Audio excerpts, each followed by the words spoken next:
Hello everyone, I am Shagun. In this video, I teach you chapter 3rd, Atoms and Molecules, class 9th.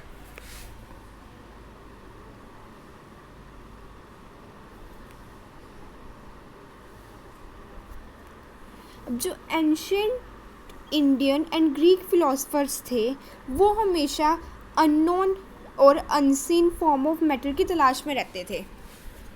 The idea of divisibility of matter was considered long back in India. जो matter की divisibility थी उसका जो idea था वो around 500 BC तक रहा था इंडिया में. एंड आइडिया इंडियन फिलोसफर्स एक इंडियन फिलोसफर्स था महर्षि कन्नड़.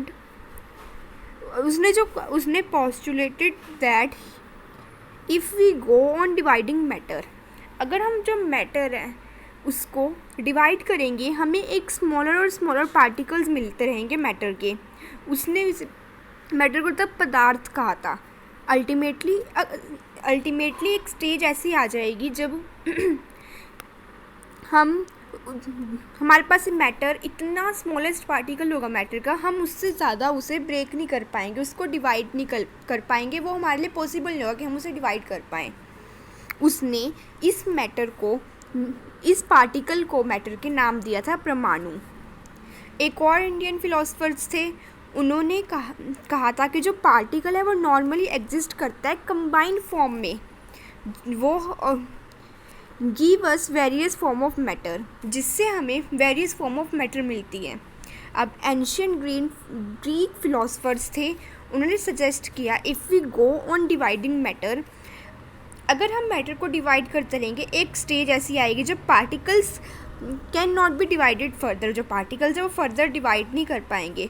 उस पार्टिकल्स को डेमोक्रेटिस था, जो इंडियन ग्रीक फिलोसफर्स था ये डेमोक्रेटिक्स. इसने कहा इस इंडिविजुअल पार्टिकल को एटम का नाम दिया. मीनिंग उसका मतलब होता है individual. All these was based on philosophers considered are not much experimentally. तब ये सारी चीज़ें एक्सपेरिमेंटली कंसिडर नहीं की थी. जब by end of 18th century scientists recognized the difference between elements and compound. जो साइंटिस्ट थे उन्हें एलिमेंट्स और कंपाउंड के बीच में डिफरेंस का पता चल गया था. And naturally become interested in finding out how and why elements combine and what happen when they combine. उन्होंने इस बात का पता करा, उस इंटरेस्टेड थे वो फाइंड आउट करने में कि एलिमेंट्स हैं वो कैसे कंबाइन होते हैं, और अगर हम उन्हें कंबाइन करें तो क्या होता है, क्या उसमें चेंज आता है, कैसे उसकी प्रॉपर्टीज़ क्या हो जाती हैं, इन सब के बारे में. ऐसे ही हमारे पास एक लॉ आया था, एक लॉ ऑफ केमिकल कॉम्बिनेशन. ये एनोटाइन एंड लेवोजियर्स ने फाउंड किया था. लॉ था एक, 2 लॉज ने फाइंड किए थे. फर्स्ट है लॉ ऑफ केमिकल कॉम्बिनेशन. अब इस लॉ से हमें बेसिकली ये पता चला था कि जो मास है उसे मास can neither be created nor be destroyed. कि जो मास है उसे हम ना तो क्रिएट कर सकते हैं खुद से, ना उसे हम डिस्ट्रॉय कर सकते हैं. मास हमेशा सेम ही रहता है केमिकल कॉम्बिनेशन में.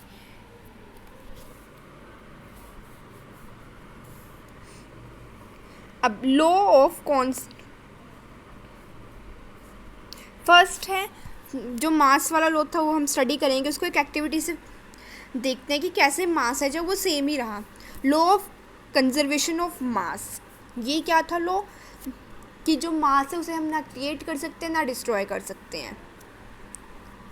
तो इसके लिए हम एक एक्टिविटी परफॉर्म करते हैं. हमने एक्स एंड वाई केमिकल्स लिए, ये आपको दिए गए हैं नेम के कितने लेने हैं वो chemicals. Preparing separately a 5% solution of any one of pair substance. अब किसी भी पेयर का आपने सोल्यूशन लेना है, 5% सेपरेटली लेना है उसको, under X and Y each in 10 ml in water. उसके बाद take a little amount of solution of Y in a conical flask.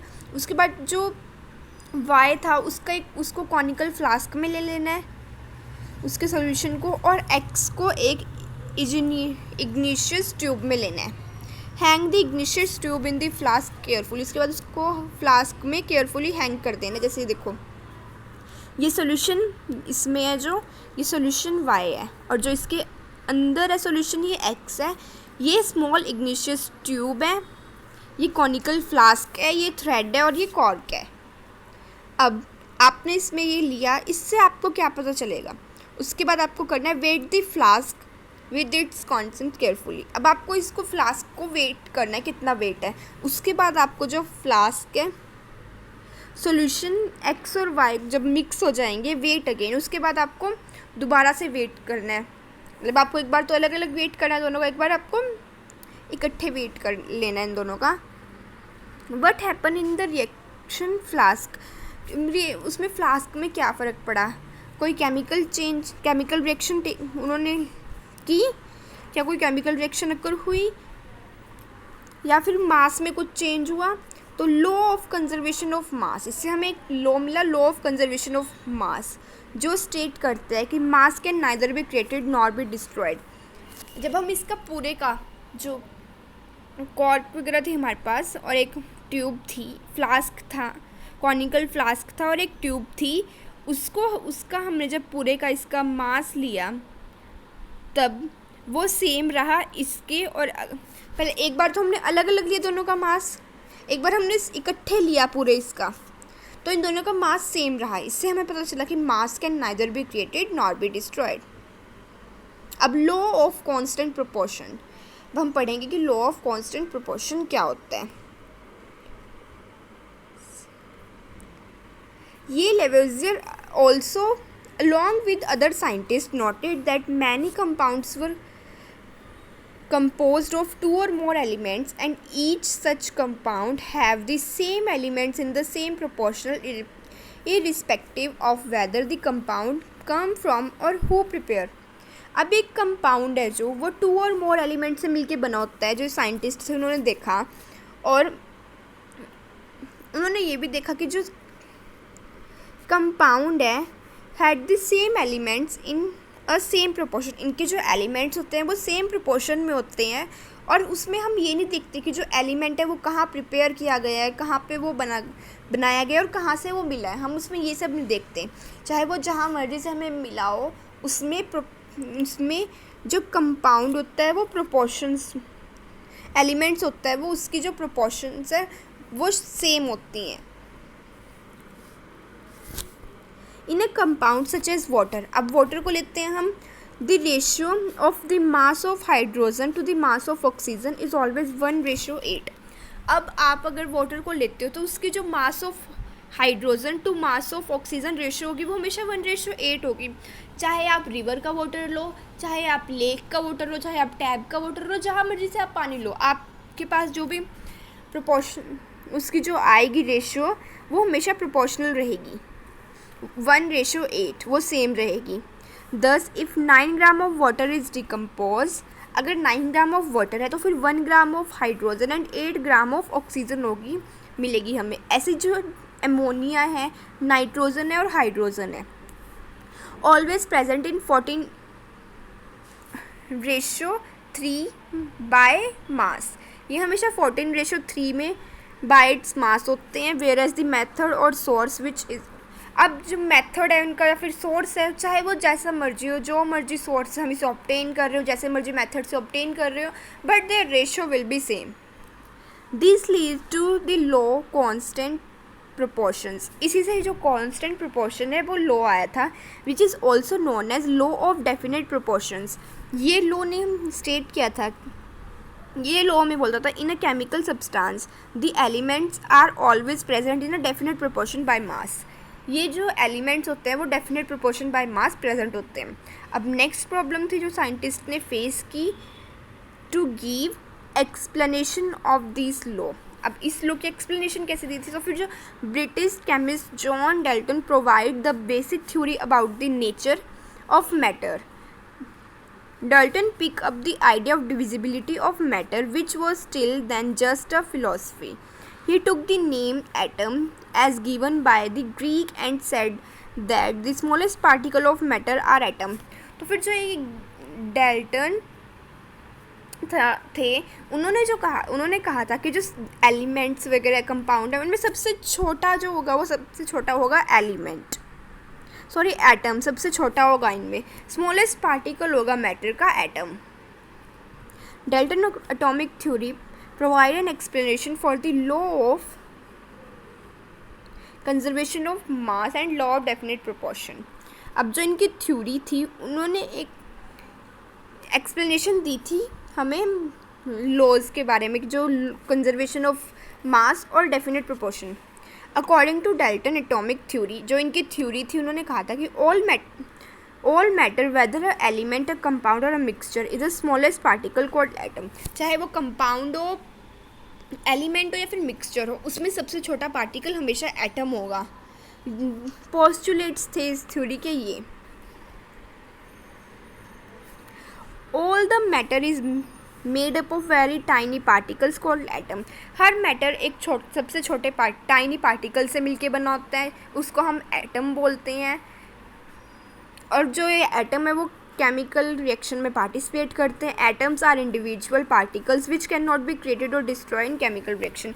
जो एटम होते हैं वो इंडिविजुअल पार्टिकल होते हैं, ये केमिकल रिएक्शन में डिस्ट्रॉय और क्रिएट नहीं किए जा सकते। Atom of a given elements are identical in mass and chemical ratio. और जो एटम होते हैं गिवन एलिमेंट्स के वो आइडेंटिकल होते हैं मास और केमिकल प्रोपोर्शन में।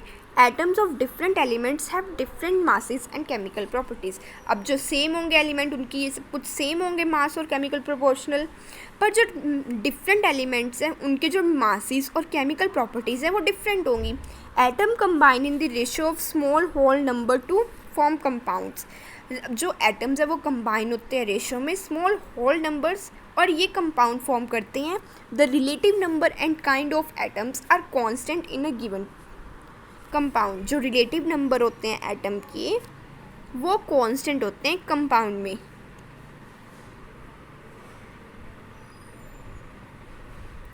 अब हम देखते हैं next topic, what is atom. Atom क्या होता है। अब हम जैसे सपोज करो आप एक रूम में बैठे हो, उसमें जो रूम में सब एटम क्या है, आप जैसे कि आप रूम वॉल से मिलके बनी हुई है। अब उन वॉल में भी ब्रिक्स लगी हुई है, जो ब्रिक्स हैं वो सबसे छोटा पार्टिकल है रूम का, सबसे छोटा है इससे, क्योंकि जो रूम है वो ब्रिक्स से मिलके ही बनाया हुआ है। तो फिर यहाँ पे जो ब्रिक्स हैं वो एटम होगी रूम के लिए। अब हाउ बिग, अब ये जो एटम्स होते हैं वो कितने बड़े होते हैं। एटम्स बड़े नहीं होते, एटम्स जो वो हैं बहुत छोटे होते हैं। They are smaller than anything than we can imagine और कंपेयर विथ। एटम्स इतने छोटे होते हैं कि हम उन्हें इमेजिन भी नहीं कर सकते अपने, ये हमारे बियॉन्ड इमेजिनेशन होते हैं, ये हमारी इमेजिनेशन से भी बहुत ज़्यादा स्मॉल होते हैं। हम इसे किसी और के साथ कंपेयर नहीं कर सकते। जैसे बोलते हैं कि अगर जैसे हम इसे कंपेयर करेंगे, अगर ये सॉल्ट है, जो सॉल्ट के छोटे छोटे पार्टिकल्स होते हैं वो कितने बिल्कुल ज़रा ज़रा से होते हैं, जो एटम होते हैं वो उस पार्टिकल से भी बहुत ज़्यादा छोटे होते हैं। Atomic radius is measure in nanometre. जो एटम का एटॉमिक रेडियस होता है वो नैनोमीटर में मेज़र किया जाता है। 1 मीटर इज इक्वल्स टू 10 की पावर 9 नैनोमीटर। अभी आपको गिवन है रेडियस इन मीटर और example.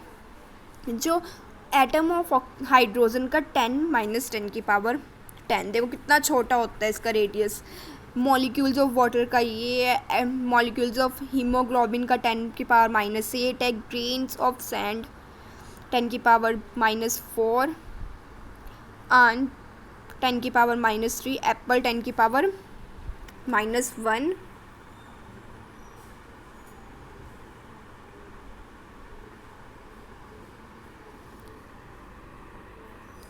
We might think that if atoms are so insignificant in size, why should we care about them?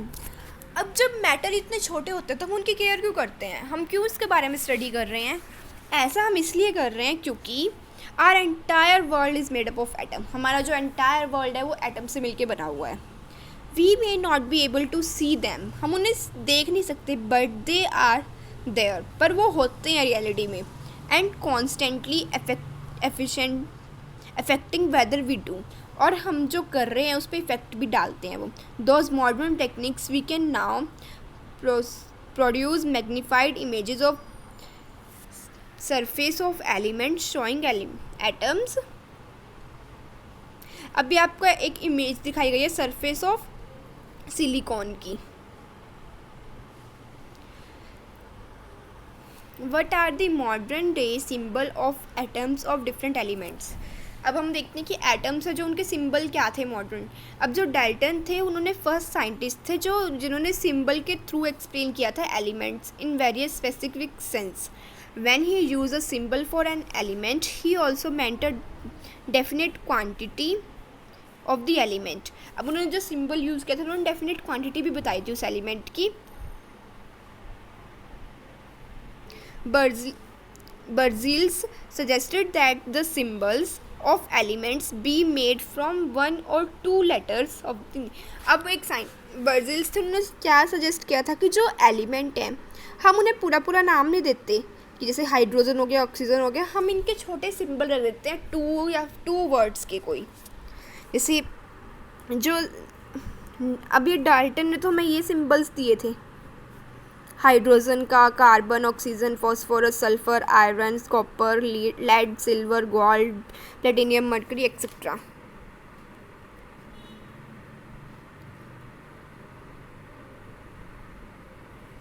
अब जो स्टार्टिंग में जो एलिमेंट्स के नेम थे वो प्लेस जहाँ पे वो फाइंड किए गए थे फर्स्ट टाइम उससे रखे गए थे. For example the name of copper was taken from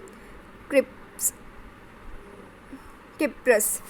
जो कॉपर का नेम था वो किप्रस से लिया गया था क्योंकि वो वहाँ पे फाउंड किया गया था. कुछ नाम ऐसे थे जो कलर के थ्रू रखे गए थे. जैसे जो गोल्ड है वो इंग्लिश वर्ड था, मीनिंग था उसका येलो. नाउडे आयुपेक की फुल फॉर्म होते हैं International Union of Pure and Applied Chemistry. जो IUPAC है उन्होंने एक international scientific organisation which approve name of. उन्होंने एक इंटरनेशनल साइंटिफिक ऑर्गेनाइजेशन बनाई थी जिन्होंने हमें ये जो एलिमेंट्स थे उनके सिंबल, यूनिट सब कुछ बताया था, उनके नेम बताए थे. Many of the scientist are the first one. और जो बहुत सारे सिंबल्स थे वो फर्स्ट वन और टू लेटर्स थे जो एलिमेंट के, उनसे ही लिए गए थे. जैसे the first letter of the symbol is always written in the capital letter. जो फर्स्ट लेटर था वो कैपिटल लेटर में राइट किया गया था और जो सेकंड लेटर था वो स्मॉल में. जैसे हाइड्रोजन का H लिया था, एल्यूमिनियम का AL, ये कैपिटल लेटर थे AL दोनों. कोबाल्ट का CO नहीं होता, C और स्मॉल O नहीं होता, इसमें दोनों कैपिटल वर्ड्स होते हैं. Symbol of some elements are found from the first letter of the name and a letter appearing later in the name. अब कुछ ऐसे भी थे वर्ड्स जिनका जो सिंबल था फर्स्ट तो उनके नाम से ही लिया गया था, पर जो सेकंड वर्ड था उनके सिंबल का उसे लेटर के बीच, जो लेटर में बीच में थे वर्ड्स उनसे लिया गया था. For example zinc. जिंक में देखो Z फर्स्ट वर्ड है और N थर्ड वर्ड है, इसलिए यहाँ पे ZN. क्लोरीन में भी C फर्स्ट वर्ड है और L थर्ड वर्ड है. Other symbols has been taken from the name of element in Latin, Greek. और कुछ ऐसे सिम्बल थे जिनको हमने लैटिन, ग्रीक और जर्मन की लैंग्वेज में लिया था. For example symbol of iron Fe. Iron के लिए हमने Fe यूज़ किया, its Latin name ferrum. Sodium के लिए हमने Na यूज़ किया, नेट्रियम. पोटाशियम के लिए हमने K यूज़ किया था, कैलियम के यूज़ का जो लैटिन नेम था वो कैल्यूनियम था. Therefore each elements has a name and a unique chemical symbol. ऐसे जो बहुत सारे एलिमेंट्स, जो भी एलिमेंट्स थे हमारे पास उनका यूनिक नेम था और सिंबल था. कुछ अब हमने इससे ओवरऑल क्या स्टडी किया कि कुछ एलिमेंट्स ऐसे थे जिनका नाम हमने वो जहाँ पे प्लेस अकॉर्डिंग टू प्लेस रखा. कुछ ऐसे थे जिनका हमने अकॉर्डिंग टू कलर रखा और कुछ ऐसे थे जिनको हमने देखा कि उनको हमने लैंग्वेज के बेसिस पे रखा. जैसे लैटिन वर्ड रखा किसी का ग्रीक वर्ड रखा, और कुछ ऐसे थे जिनका हमने अकॉर्डिंग टू देयर लेटर रखा नेम।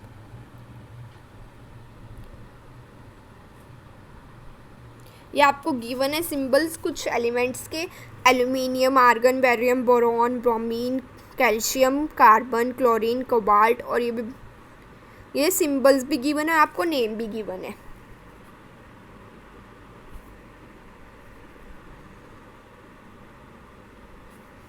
अब एटॉमिक मास हमें कैसे पता चला? The most remarkable concept of Dalton atomic theory possessed was that of the atomic mass. अब ये एटॉमिक मास से जो डाल्टन एटॉमिक थ्योरी थी उसमें हमें एटॉमिक मास के बारे में बताया गया था, इसके बारे में बताया गया था हमें। According to him each elements has a characteristic atomic mass. उन्होंने बताया था कि जो हर एलिमेंट है उसका एक करेक्टरिस्टिक्स एटॉमिक मास है। The theory could explain the law of constant proportional so well the scientist were promoted to measure the atomic mass of the atom, since determining the mass of an individual atom was relatively atomic mass were determined using the law of chemical combination and compound form। जो atomic mass था वो determine किया गया था by using chemical combinations, law and compound formed. Let us take an example. हम इस example के through देखते हैं। जैसे कार्बन मोनोऑक्साइड था, वो कार्बन और ऑक्सीजन से मिलकर बनाया गया था। It was observed experimentally that 3 gram of carbon combine with 4 gram of oxygen to form CO2। अब in other words carbon combine with 4/3 times its mass of oxygen। Suppose we determine the atomic mass unit ATM, atomic mass unit AMU। Earlier पहले इसको बोला जाता था AMU, but according to IUPAC इसको सिर्फ U के symbol से दिखाया गया।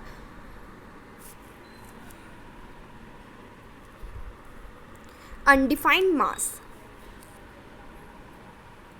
अब as equal to the mass of the one carbon, then we would assign carbon and atoms mass of 1.0 U and oxygen and atom mass 1.3। how it is more convenient to have these number as whole number as all near to whole number as possible। While searching of various atomic mass units, scientists immediately took 1/16 of the mass of an atom naturally occurring oxygen as the unit। This was considered relevant due to 2 reasons। अब mass find out करने के लिए किसी भी element का scientist ने 1/6 of mass लिया naturally atom का of naturally occurring oxygen as the unit. ऐसा उन्होंने क्यों किया? क्योंकि जो ऑक्सीजन थी वो बहुत लार्ज नंबर ऑफ एलिमेंट्स से रिएक्ट कर सकती थी। This atomic mass unit given mass of most of elements as whole number. अब ये बहुत सारे एलिमेंट्स के होल नंबर में मास भी बता रही थी। अब 1961 में form a universal accept atomic mass unit carbon 12, ये सब उन्होंने रिजेक्ट कर दिया। और जो कार्बन 12 आइसोटॉप था चूज़ किया गया standard reference of measuring atomic mass. Atomic mass को मेज़र करने के लिए 1 atomic mass unit is a mass unit equal to exactly 1/12 the mass of 1 atom of carbon 12। अब इन्होंने exactly 1/12 of the mass of 1 atom of carbon, 1 atomic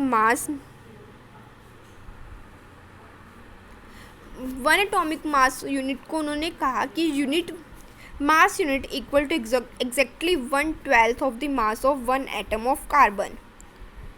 कि जो हर कोई भी यूनिट है मास एटॉमिक मास की वो 1/12 होगी mass of 1 atom of a carbon 12 के। The relative atomic masses of all elements have been found with rest. अब जो जितने भी मास थे एटॉमिक मास थे उनको हमने इसी की कार्बन 12 की हेल्प से फाइंड करा। अब एक फ्रूट इमेजिन करो, imagine a fruit seller selling fruit without any stand. अब जो एक फ्रूट सेलर है उसके पास कुछ वेट करने के लिए है नहीं, वो बिना किसी स्टैंडर्ड वेट की हेल्प से उसका अपने फ्रूट सेल कर रहा है। तो फिर उसने he take a watermelon and say that he is a mass equal to 12 unit. अब उसने एक वाटर मेलन लिया और उसको 12 कहा कि जो इसका मास है वो इक्वल होगा 12 यूनिट के। He make 12 equal piece of, उसने उसके बाद 12 equal piece of watermelon रख दिए और find the mass of each fruit he is selling. उसने ऐसा करके हर फ्रूट अपने जो मास था फ्रूट्स का उसको निकाल लिया। उसने क्या किया, उसने एक वाटर मेलन रखा और 2 फ्रूट्स रख दिए। अब ये इक्वली इन दोनों का मास इक्वल रखा उसने। He make 12 equal pieces of watermelon and find the mass of each fruit he is selling. उसके बाद उसने जो भी वो फ्रूट सेल कर रहा था उसका मास निकाल लिया ऐसा करके। Now he sell his fruit by relative fruit mass unit FMU। Basic figure में बताया गया आपको कि उसने एक वाटरमेलन ले फर्स्ट में, ये रहा, उसको 12 पीसेस में कट कर लिया, इसको उसने 1/12 लिया वाटरमेलन का। How the fruit seller can weigh the fruit using piece of watermelon. कि उसने क्या, आपने देखा कि कैसे जो वाटरमेलन सेलर फ्रूट सेलर था उसने वाटरमेलन की हेल्प से फ्रूट का वेट निकाला। ऐसे ही similarly the relatively atom mass of the atomic mass of the atom of elements is defined as average mass of the atom as compared to 1/12 the mass of the carbon 12। ऐसे जो और mass atomic masses थे, हमने जो scientist थे उन्होंने उसका भी एटॉमिक मास निकाल लिया by the help of 1/12 mass of the carbon 12 atom. अब how do atom exist, atom कैसे एग्जिस्ट करते हैं। Atoms of the most elements are not able to exist independently. ये कुछ एलिमेंट्स ऐसे होते हैं जिनके एटम्स इंडिपेंडेंटली एग्जिस्ट नहीं कर सकते। Atoms form molecules and ions, ये मॉलिक्यूल्स एंड आयंस फॉर्म करते हैं। दीज मॉलिक्यूल्स और ions aggregate in large number to form the matter. और ये जो मॉलिक्यूल्स और आयंस होते हैं वो large number of atoms form करते हैं that we can see, feel और टच। ऐसे ही हम उससे हम इसे फील कर सकते हैं, सी और टच कर सकते हैं। अब इसके नेक्स्ट